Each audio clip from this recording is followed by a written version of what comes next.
Hello friends, मैं Vinod Kumar take टीआरएसबी के study पर आप सभी का फिर से स्वागत करता हूं। चलिए आज की इस वीडियो के माध्यम से करंट अफेयर्स के सीरीज को आगे बढ़ाते हुए 1 जनवरी से 10 जनवरी तक के सभी महत्वपूर्ण प्रश्नों को हम यहाँ पर देखते हैं। ये सभी प्रश्न जो होंगे आपके आरआरबी एनटीपीसी मेंस और ग्रुप डी दोनों ही परीक्षाओं के लिए अति महत्वपूर्ण होंगे और साथ में कुछ स्टैटिक चर्चित जीके देखेंगे जो कि आपके आने वाले सभी परीक्षाओं के लिए अति ही महत्वपूर्ण होंगे। तो चलिए बिना समय गवाए सेट को हम यहाँ पर स्टार्ट करते हैं। देखिए, सेट को शुरू करने से पहले एक सूचना आपके लिए, यदि आप आरआरबी एनटीपीसी मेंस या ग्रुप डी दोनों में से कोई भी एग्जाम में भाग लेने वाले हैं तो दोनों परीक्षाओं के लिए इस चैनल पर प्रैक्टिस सेट अवेलेबल है और उसका पीडीएफ आपको वीडियो के डिस्क्रिप्शन में दिया गया टेलीग्राम ग्रुप है, वहाँ से आप जुड़ जाएंगे तो आपको वहाँ पर पीडीएफ मिलता रहेगा। चलिए देखते हैं, यहाँ पर आपका सबसे पहला प्रश्न है कि नेताजी सुभाष चंद्र बोस की स्मृति एक संकल्प स्मारक का अनावरण हाल ही में कहाँ पर किया गया है। तो ध्यान रखिएगा, नेताजी सुभाष चंद्र बोस की स्मृति में एक संकल्प स्मारक का अनावरण हाल ही में अंडमान निकोबार में किया गया है। प्रश्न बहुत महत्वपूर्ण, ध्यान रखिएगा।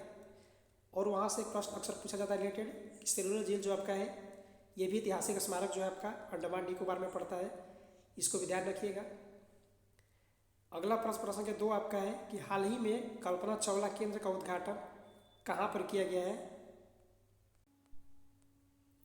तो ध्यान रखिएगा, कल्पना चावला केंद्र जो है ये चंडीगढ़ विश्वविद्यालय में इसका उद्घाटन राजनाथ सिंह जी के द्वारा किया गया है। प्रश्न बहुत महत्वपूर्ण है, ध्यान रखिएगा।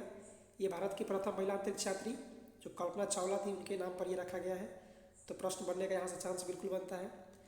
अगला प्रश्न संख्या 3 आपका है कि फारसी में लिखी गई मज्म उल बहरैन तथा संस्कृत में लिखी गई समुद्र संगम किसकी रचना है। ये दोनों रचना जो है दारा सिकोह की है। हाल ही के दिनों में ये दोनों पुस्तक चर्चा में रही है, तो प्रश्न यहाँ से पूछा जा सकता है, ध्यान रखिएगा। मज्म उल बहरैन और समुद्र संगम दोनों दारा सिकोह की रचना है। अगला प्रश्न के 4 आपका है कि पढ़े भारत अभियान 2022 की शुरुआत किस मंत्रालय ने की है। तो ध्यान रखिएगा, ये शिक्षा मंत्रालय ने किया है और ये बाल वाटिका से कक्षा 8 तक के छात्रों के लिए विशेष रूप से किया गया है। अगला प्रश्न या 5 आपका है कि देश के पहले बालिका स्कूल की स्थापना महाराष्ट्र के पुणे में किनके द्वारा की गई थी। तो ध्यान रखिएगा, ये सावित्रीबाई फुले जी के द्वारा किया गया था।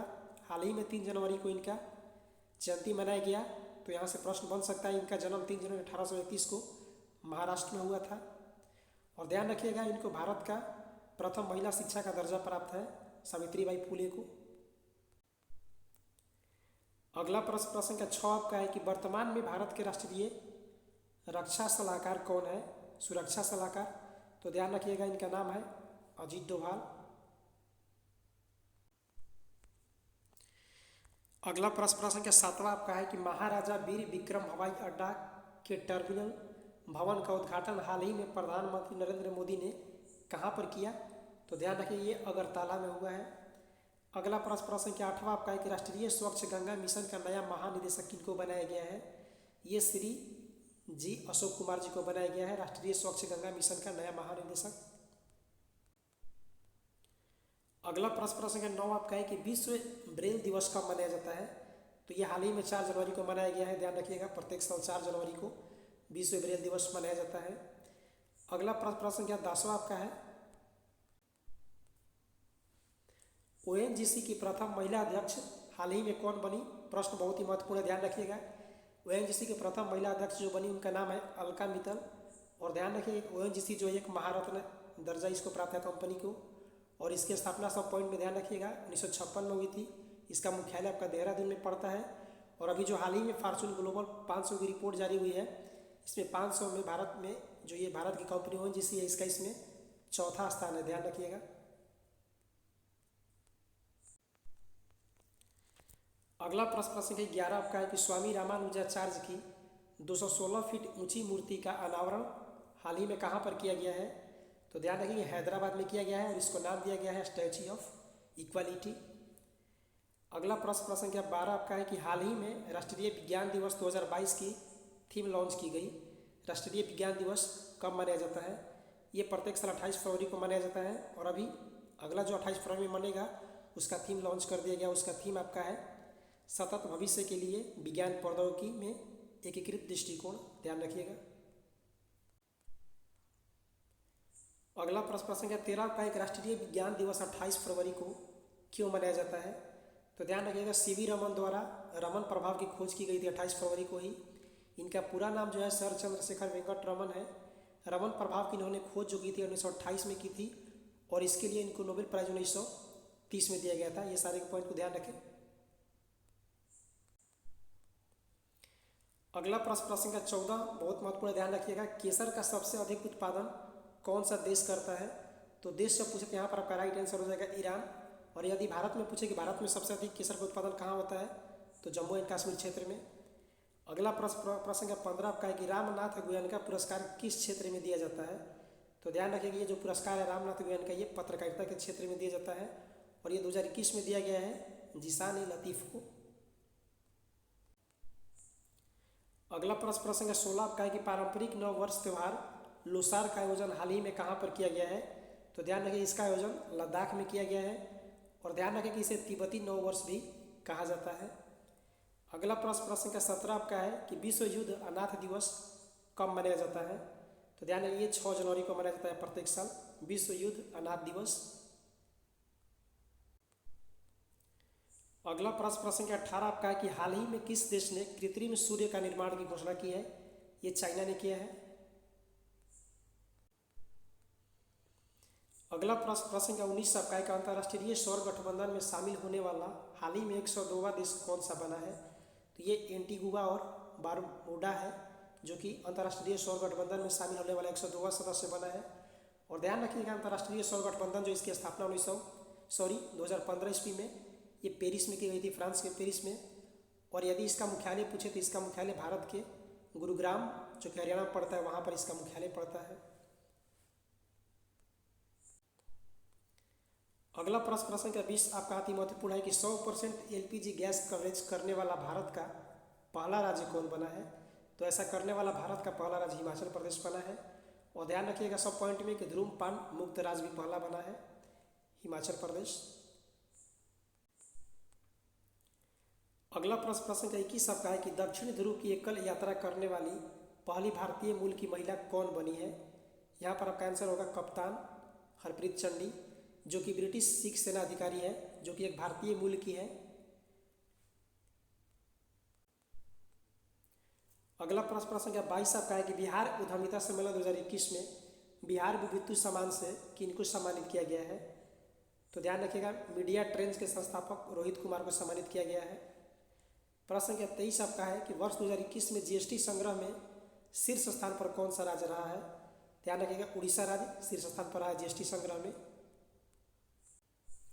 अगला प्रश्न का 24 आपका है कि इनमारसैट 6F1 संचार उपग्रह को किस देश ने हाल ही में लॉन्च किया है? तो ध्यान रखिएगा आजकल ऐसे प्रश्न बहुत ज़्यादा पूछे जा रहे हैं साइंस टेक से। ये जापान ने किया है। अगला प्रश्न का 25 आपका है कि सुशीला देवी पुरस्कार 2021 का खिताब किसने जीता है? तो ध्यान रखिएगा अनुकृति उपाध्याय नाम है इनका और इनका नोबेल का नाम है किंतिसुंगी। इस नोबेल के लिए इनको यह पुरस्कार दिया गया है। अगला प्रश्न का 26 आपका है कि दुनिया का पहला डुअल मोड वाहन किस देश ने पेश किया है? तो ऐसा पहला करने वाला देश जापान बना है। डुअल मोड का मतलब यहाँ पर आपका यह है कि रेलवे की ट्रैक जो पटरी होती है उस पर भी चल सकता है और उस सड़क पर भी चल सकता है।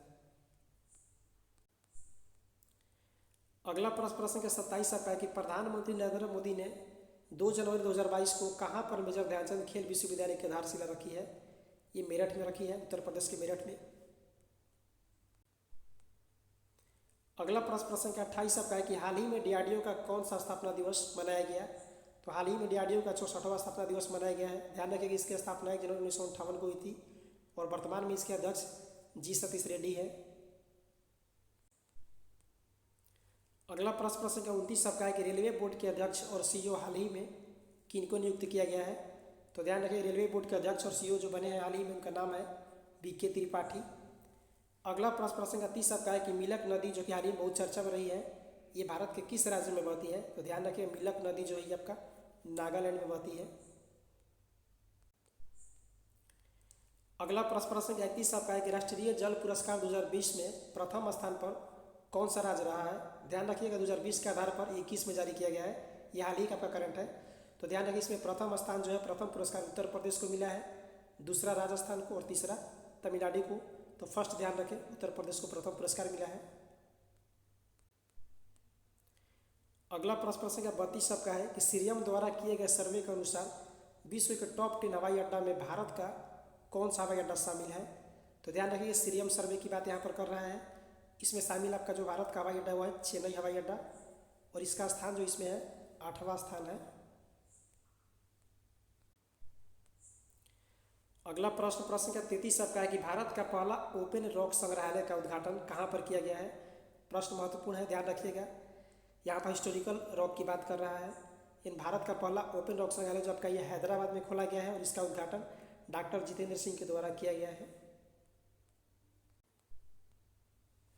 अगला प्रश्न संख्या 34 सबका है कि मदर टेरेसा मेमोरियल अवार्ड 2021 से किस देश को हाल ही में सम्मानित किया गया है।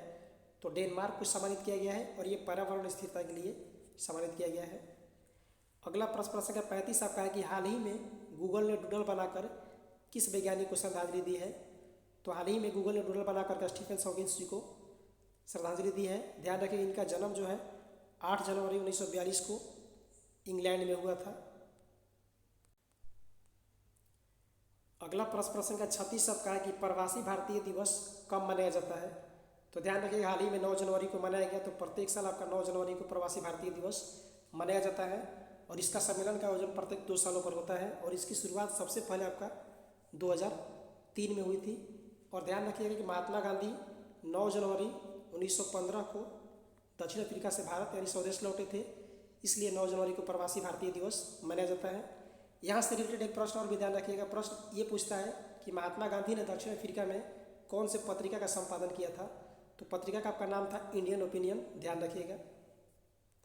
इससे जुड़ा एक प्रश्न ध्यान रखें, ये आपका है प्रवासी भारतीय दिवस 9 जनवरी, और एक मनाया जाता है अंतर्राष्ट्रीय प्रवासी दिवस, ये आपका 18 दिसंबर को मनाया जाता है, ध्यान रखिएगा। अगला प्रश्न संख्या 38 सबका है कि बुकर पुरस्कार 2021 का खिताब किसने जीता है। प्रश्न बहुत ही महत्वपूर्ण, ध्यान रखिएगा। बुकर पुरस्कार 2021 का खिताब जो जीता है ये दक्षिण अफ्रीका के डेमन गलगुट ने जीता है, और इनकी पुस्तक का नाम है द प्रॉमिस, यानी द प्रॉमिस पुस्तक के लिए इनको यह पुरस्कार दिया गया है। अगला प्रश्न संख्या 39 सबका है कि विश्व हिंदी दिवस कब मनाया जाता है। तो ध्यान रखिएगा प्रत्येक वर्ष 10 जनवरी को विश्व हिंदी दिवस मनाया जाता है, और आपका एक राष्ट्रीय हिंदी दिवस मनाया जाता है, ये आपका प्रत्येक साल 14 सितंबर को मनाया जाता है राष्ट्रीय हिंदी दिवस। अगला प्रश्न संख्या 41 सबका है कि दुनिया का सबसे शक्तिशाली टेलीस्कोप जेम्स वेब स्पेस को अंतरिक्ष में किस संस्था ने तैनात किया है। प्रश्न बहुत महत्वपूर्ण है, ध्यान रखिएगा। ये नासा ने तैनात किया है, जो कि अमेरिका की अंतरिक्ष एजेंसी है।